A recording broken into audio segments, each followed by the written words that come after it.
Торжественная церемония – одно из ярких событий в череде юбилейных мероприятий, посвященных 125-летию со дня рождения всемирно известного социолога.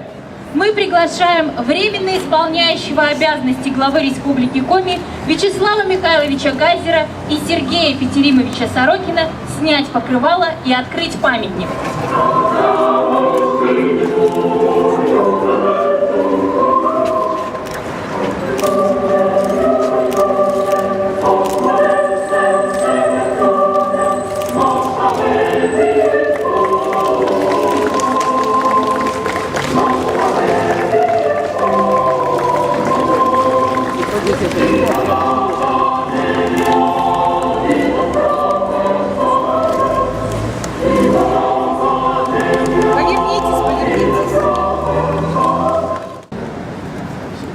Some years ago, I was shown all the designs proposed for my father's statue.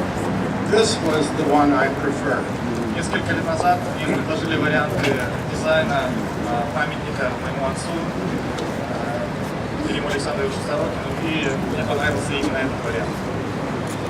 The statue shows, as we say at home, a local boy who made good. Эта статуя изображает человека, простого человека, который смог добиться высоких результатов.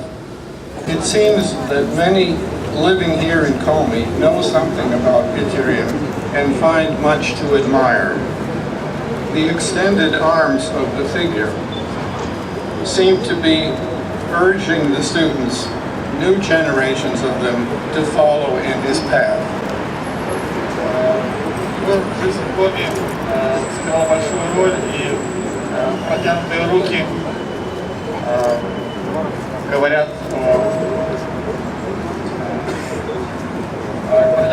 к новому поколению, говорят о его желании передать свои знания будущему поколению. Теперь, когда мы ближе стали, горим мудрости легко, глубины тайны все познали, и вдаль ведет нас мысли вечный сон. Знаний глубоких прочная сила, будущим пение славный рассвет, мыслью могучей, мыслью навсегда, свет петровский